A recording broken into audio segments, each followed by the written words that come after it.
Kenapa aku pilih Farel kali ya? Kenapa aku pilih Farel ya? Aku nonton di TikTok dan aku tertarik untuk ngangkat dia. Tapi aku nggak nyangka bahwa kisahnya sesedih itu. Pas kemarin di podcast itu, aku nggak pernah nangis sebenarnya. Terakhir aku nangis tuh waktu SMA mau naik ke kuliah karena nggak dikasih kuliah. Dan kemarin waktu di podcast itu aku menangis.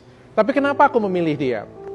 Karena sejujurnya yang di sini yang beruntung sebenarnya bukan Farel, sebenarnya aku yang beruntung. Karena aku tuh orang yang miskin, orang yang susah, tiba-tiba menjadi seperti sekarang. Mungkin kalian tahu lah, orang ngelihat Dr. Richard sukses. Cuma aku dari dulu mencari seorang yang seperti Dr. Richard. Seorang yang miskin, seorang susah, yang cuma punya talenta doang. Dan aku pengen bantu dia. Aku pengen bantu Dr.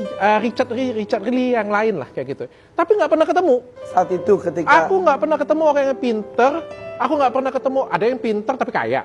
Ada yang pinter tapi kaya. Ada yang miskin tapi bego. I'm sorry. Yeah. Ada yang pintar tapi akhlaknya nggak bagus. Dan ketemu dengan dia aku ngeliat ini anak punya talenta, ini anak pintar, ini anak imannya kuat, ini anak orangnya tulus. Tapi dia nggak mampu. Kayak aku ngerasa oke, bertahun-tahun aku cari orang seperti ini. Dan akhirnya aku ketemu orang seperti ini. So why not aku nggak bantu? Orang dari dulu aku mencari orang seperti ini punya.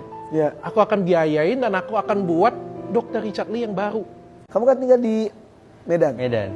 Katanya mau pindah ke Palembang. Iya, mau ke Palembang. Kenapa harus ke Palembang? Kenapa harus pindah? Ya, karena dokter kan nawari sekolah aja di luar ke Palembang biar lebih wawasannya lebih maju.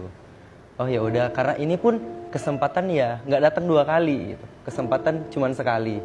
Jadi ya kesempatan itu ya harus digunakan dan harus kita pikirkan secara baik-baik. Nurut aja dulu sekarang. Nurut aja dulu sekarang. Karena ya masa depan itu ya bisa dibilang dari depan mata gitu. Ya, ya.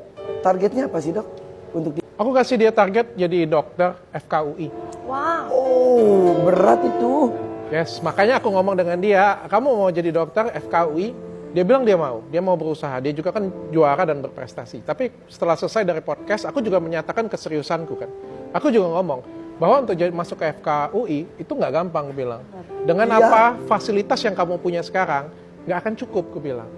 Mungkin kamu juara di sana, bilang kan. Tapi itu nggak akan cukup untuk kamu. Mau nggak kamu? Aku pindahin sekolah yang lebih bagus, fasilitas lebih memadai dengan kursus-kursus ya, les TOEFL dan sebagainya. Untuk menunjang dia ke sana, kayak gitu punya. Supaya alat tempurnya bagus, supaya bisa ke FKUI. Mau nggak kamu? Aku mau, Kak, dia bilang. Oke.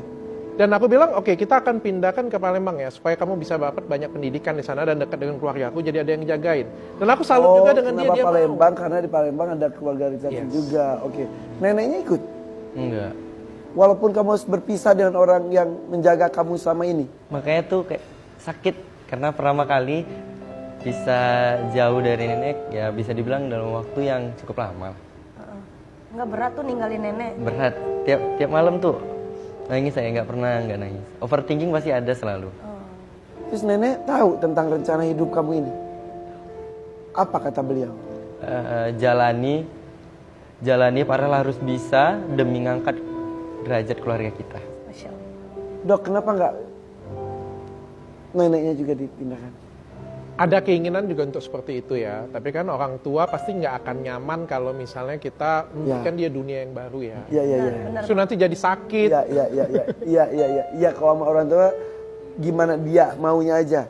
Dan ini kan juga keputusan bukan saya yang ambil. Bukan cuma Farel, tapi kan ini bicarakan bersama-sama sama neneknya pun. Neneknya juga sangat memberikan dukungan dan ikhlas. Karena ini kan untuk perkembangan dan kemajuan Farel sendiri. Jika target itu tidak tercapai, bagaimana?